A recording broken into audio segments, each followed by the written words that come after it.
Hey, it's Austin James. If you're like me, trying to live your best life while living with diabetes, you can relate to worrying if you're doing a good job managing your diabetes. I use the Freestyle Libre 3 Plus sensor to get real-time glucose readings and see the impact of every meal and activity to make better decisions. The Freestyle Libre 3 Plus sensor can help me live life with diabetes on my own terms, and it gives me more time for the things I love, like being a dad and a musician. Now this is progress. Learn more at freestylelibre.us. For prescription only. Safety info found at freestylelibre.us. She's seen Encanto more times than she can count. And she can count to 10. She mentioned Mirabel in every conversation. But the moment she actually met Mirabel, she was speechless. That's pura magia. Find yours at Walt Disney World Resort. 5 years, 10 months, and 2 days. That's how long it took to grow the 38 inches to ride on Cali River Rapids. But the moment the wait finally ended, that was pura magia. Discover it at Walt Disney World Resort. Hello, from Wonder Media Network, I'm Jenny Kaplan, and this is Womanica. This month we're talking about women who found themselves at the center of controversy, whether deserved or not. Today's Womanican was a hop, skip, and a jump away from convincing the 18th century medical community that she could do the impossible. She even managed to dupe the King of England. Her elaborate hoax was a national sensation and turned science as people knew it on its head. Let's talk about Mary Toft. Mary was born at the beginning of the 18th century and lived in a small market town about 40 miles outside of London. At 17 years old, she married Joshua Toft, a textile worker, and the couple stayed in town to raise their children. Work was often grueling and hard to come by, so the family lived in relative poverty. Then one day, things took a turn. In 1726, when Mary was several weeks pregnant, she came upon a rabbit. For Mary, this was a wonderful surprise. Catching a rabbit promised a free and delicious dinner. Unfortunately, when Mary chased the rabbit, it escaped and left her empty-handed. After that day, Mary became obsessed with the furry creatures, constantly craving rabbit stew, rabbit pie, or any other rabbit-themed dish. Much to her chagrin, Mary's new obsession was too expensive to be covered by her family's meager income. A few months later, rabbits came back into the picture. Despite having miscarried a month prior, Mary appeared to be in labor yet again. Mary's local doctor, John Howard, came to help her, but noticed that instead of a human baby, Mary had birthed several dead and dismembered animals. There was a cat's paw and head, and then rabbits, lots of dead rabbits, one after the other. Mary had already given birth to about 11 rabbits by the time John reported her strange case to other doctors in the area. Many people thought John was playing a prank and ignored him.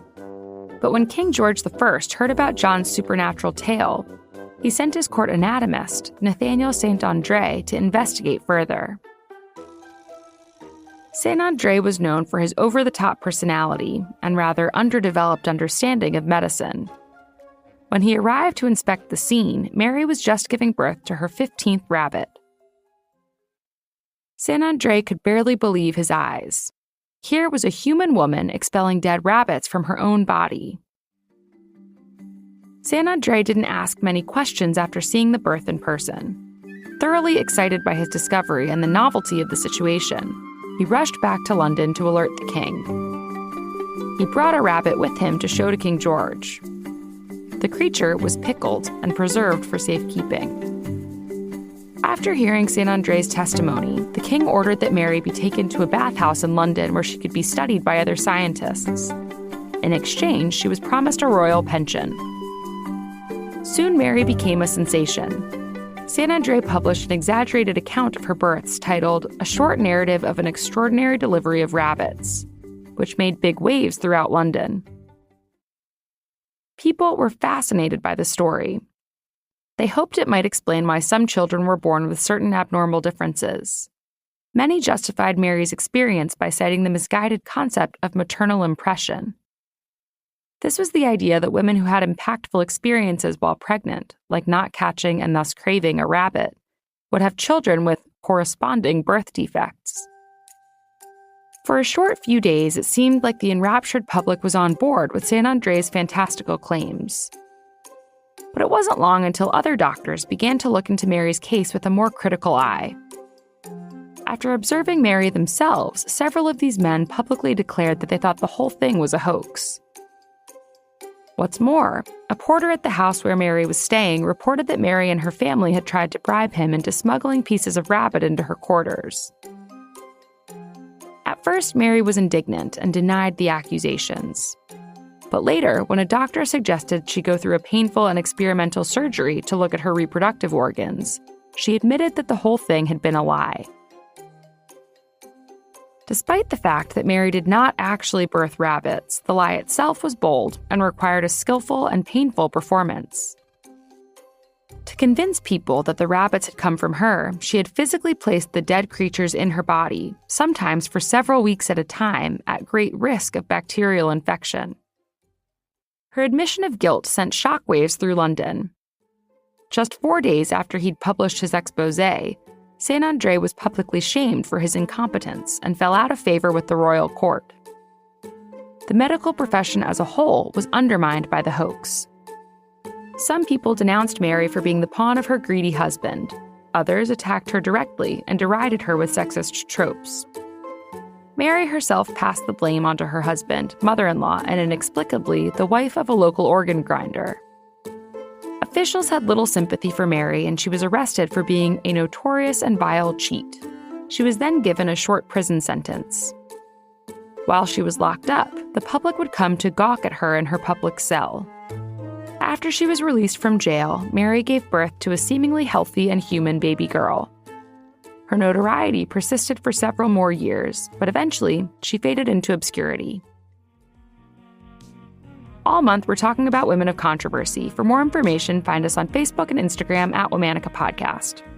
Special thanks to Liz Kaplan, my favorite sister and co-creator. Talk to you tomorrow.